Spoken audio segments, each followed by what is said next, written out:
भारी बारिश हो रही है। सड़क की पीली रोशनी में एक आदमी रामू घबराया हुआ भाग रहा है। उसके हाथ में एक पुराना स्टील का टिफिन बॉक्स है। उसके चेहरे पर पसीना और बारिश की बूंदें मिली हुई हैं। पीछे से पुलिस के सायरन और कुछ भारी कदमों की आवाजें आ रही हैं। क्या एक मामूली कढ़ी चावल का स्वाद किसी की जान ले सकता है, या फिर किसी की तकदीर बदल सकता है? उस रात रामू सिर्फ अपनी जान बचाने के लिए नहीं भाग रहा था, वो भाग रहा था उस सच को छुपाने के लिए जो उस पुराने स्टील के टिफिन में बंद था। एक गरीब पिता, एक बीमार बेटी और एक अनजान टिफिन जिसने शहर के सबसे बड़े अपराधियों और पुलिस को उसके पीछे लगा दिया था। आखिर उस टिफिन में ऐसा क्या था? सूरज की किरणें एक पुरानी टूटी फूटी रेड्डी पर पड़ती हैं। भाप निकलती हुई रामू उम्र 40 के करीब, चेहरे पर थकान, लेकिन आंखों में चमक कढ़ी चला रहा है। शहर के पुराने बाजार के कोने में रामू की कढ़ी चावल की रीढ़ी मशहूर थी। लोग कहते थे कि रामू के हाथों में जादू है। उसकी कढ़ी की खुशबू रईसों की गाड़ियां भी रुकवा देती थी और गरीबों का पेट भी भर देती थी। लेकिन इस खुशबू के पीछे रामू की जिंदगी में सिर्फ कड़वाहट थी। रामू ग्राहकों को कोने में चावल देता है। आज अगर हितीन 100 भी बच गए तो रिया कीदवा आ जाएगी। लेकिन डॉक्टर ने कहा है ऑपरेशन के लिए 5 लाख चाहिए। 5 लाख मेरे लिए तो यह रकम अगले जन्म तक भी जमा करना नामुमकिन है। एक ग्राहक जो ऑफिस जाने वाला बाबू है पैसे देता है, रामू भैया आज कढ़ी में वह बात है जो घर की याद दिला दे। तुम इतना अच्छा बनाते हो फिर भी यहीं रे पर क्यों अटके हो? कोई बड़ी दुकान क्यों नहीं खोल लेते? साहब स्वाद मसालों का नहीं वक्त का होता है। मेरा वक्त अभी कच्चा है, जब पक जाएगा तो दुकान भी हो जाएगी।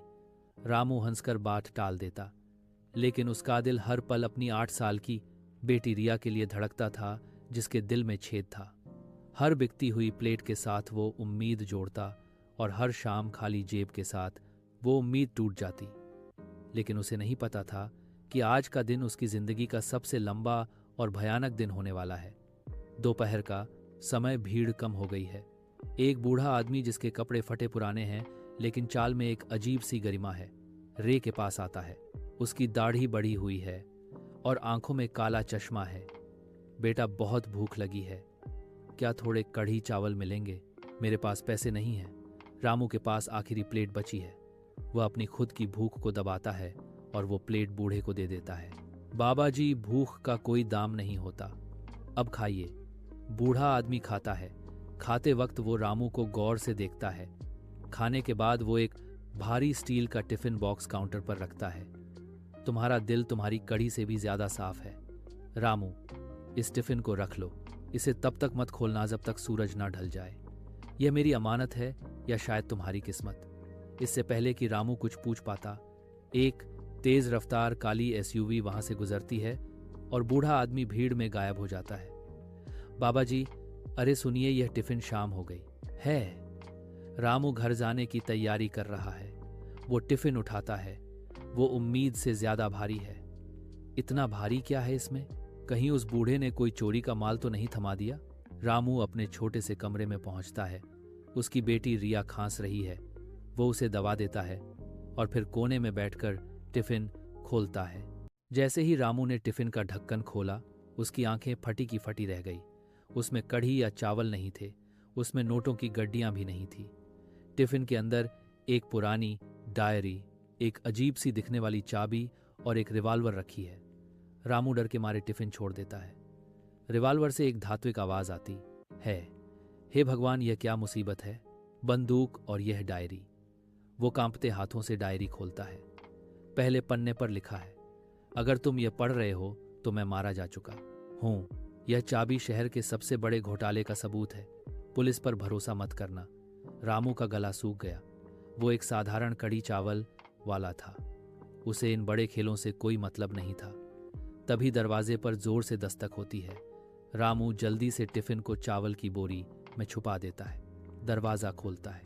सामने पुलिस इंस्पेक्टर कदम खड़ा है।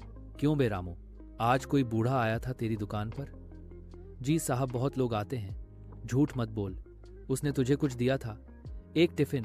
कहाँ है वो? साहब, उन्होंने खाना खाया और चले गए, कुछ दिया नहीं। इंस्पेक्टर कदम की आंखें शिकारी जैसी थी। वो समझ गया कि रामू कुछ छुपा रहा है। उसने रामू के घर का सामान फेंकना शुरू कर दिया। रिया डर के मारे रोने लगी। देख रामू, शराफत से बता दे, वरना यह बच्ची अनाथ हो जाएगी। रामू को अब चुनना है, सच बोलकर टिफिन दे दे और शायद मारा जाए, या झूठ बोले और अपनी बेटी को खतरे में डाले। अचानक बाहर से भीड़ का शोर आता है। पड़ोस के लोग जमा हो जाते हैं। इंस्पेक्टर कदम को झुकना पड़ता है। मैं वापस आऊंगा रामू, और तब यह भीड़ तुझे नहीं बचा पाएगी। वो टिफिन मुझे चाहिए। पुलिस के जाते ही रामू समझ जाता है कि यहां रहना सुरक्षित नहीं है। वो रिया को पीठ पर उठाता है, चावल की बोरी से टिफिन निकालता है और रात के अंधेरे में निकल पड़ता है। रामू के पास अब कोई घर नहीं था। पूरी रात वो शहर कीगलियों में भटकता रहा। बारिश शुरू हो चुकी थी। उसे याद आया कि डायरी में एक जगह का जिक्र था, पुराना रेलवे गोदाम, लॉकर नंबर 402, लेकिन वहां जाना शेर के मुंह में हाथ डालने जैसा था। रामू एक सुनसान पुल के नीचे रुकता है। रिया तेज बुखार में है। बेटा, बस थोड़ी देर और सब ठीक हो जाएगा। तभी रामू का फोन बजता है। यह एक अनजान नंबर है। रामू, अगर अपनी बेटी को बचाना चाहते हो तो वह चाबी लेकर सिटी हॉस्पिटल के पीछे आ जाओ।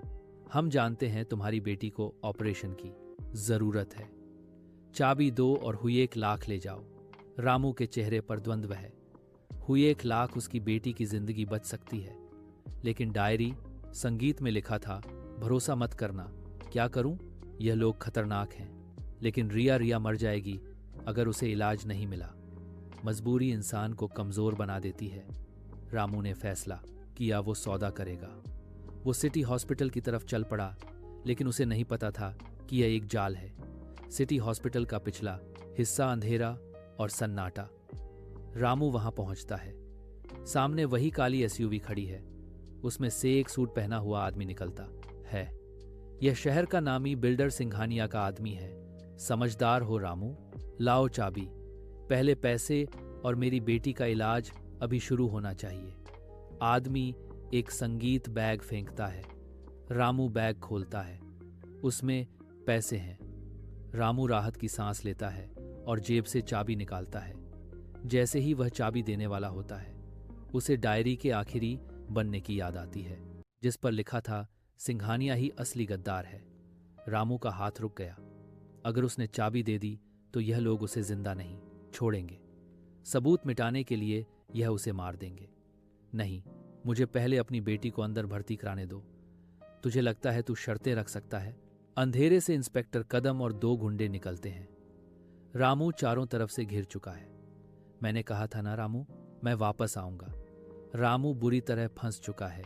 पैसे नकली है या असली, यह मायने नहीं रखता, क्योंकि अब उसकी जान खतरे में है। रामू अचानक पास पड़े एक लोहे के रड को उठाता है और एसयूवी के कांच पर मारता है। कार का अलार्म बज उठता है। शोर सुनकर अस्पताल के गार्ड्स दौड़ते हैं। अफरा-तफरी का फायदा उठाकर रामू वहां से भागता है, लेकिन इस बार वह अस्पताल के अंदर घुस जाता है, बाहर नहीं। रामू ने अपनी जिंदगी में कभी लड़ाई नहीं की थी, लेकिन एक पिता अपनी बेटी के लिए दुनिया से लड़ सकता है। वो अस्पताल के गलियारों में भाग रहा था। गोद में बेहोश रिया और जेब में मौत का फरमान यानी वो चाबी। रामू छुपते छुपाते अस्पताल के आईसीयू वेटिंग एरिया में पहुंचता है। वहां टीवी चल रहा है। ब्रेकिंग न्यूज आ रही है। शहर के मशहूर समाज सेवक और अरबपति श्री खन्ना लापता। आखिरी बार पुरानी मार्केट में देखे गए थे। टीवी पर उस बूढ़े आदमी की फोटो आती है जिसने रामू को टिफिन दिया था। वो कोई भिखारी नहीं, शहर का सबसे अमीर आदमी था। यह तो वही बाबा जी हैं। तभी रामू को एक हाथ अपने कंधे पर महसूस होता है। वो डर के मारे पलटता है। सामने वही बूढ़ा आदमी श्री खन्ना व्हीलचेयर पर बैठे हैं, अस्पताल के कपड़ों में। वे जिंदा है लेकिन कमजोर। तुमने अमानत बचा कर रखी। रामू बाबा जी, आप, वो पुलिस वाले, वो गुंडे, सब आपके पीछे है। यह चाबी, यह सब क्या है? यह चाबी मेरे लॉकर की है, जिसमें मेरी वसीयत और मेरे पार्टनर सिंघानिया के काले कारनामों के सबूत हैं। सिंघानिया मुझे मारना चाहता था। मैंने भेष बदला और किसी ईमानदार आदमी की तलाश में निकला। मुझे देखना था कि गरीबी में भी कौन अपना संगीत ईमान नहीं बेचता। इंस्पेक्टर कदम और गुंडे वहां पहुंच जाते हैं। वे बंदूक तान देते हैं। खेल खत्म। दोनों को यहीं मार दो। अचानक अस्पताल के चारों तरफ संगीत से कमांडो और सीबीआई की टीम एंट्री करती है। हथियार डाल दो की आवाज गूंजती है। तुमने सही कहा, कदम, खेल खत्म। लेकिन मैंने इस टिफिन में एक जीपीएस ट्रैकर भी लगाया था और सीबीआई को लाइव लोकेशन भेजती थी। मुझे बस इतना वक्त चाहिए था कि मैं यह देख सकूं कि यह चाबी गलत हाथों में ना जाए। रामू ने अपनी जान पर खेलकर इसे बचाया। पुलिस, इंस्पेक्टर कदम और गुंडों को गिरफ्तार कर लिया जाता है। कुछ दिनों बाद रामू की वही रह, लेकिन अब वह नई और सजी हुई है। रिया वहां खेल रही है। वो पूरी तरह स्वस्थ है। रिया का ऑपरेशन श्री खन्ना ने करवाया। इतना ही नहीं, उन्होंने रामू को अपने एक नए रेस्टोरेंट का पार्टनर बना दिया। लेकिन रामू ने अपनी पुरानी रेड्डी नहीं छोड़ी। रामू कढ़ी चावल परोस रहा है।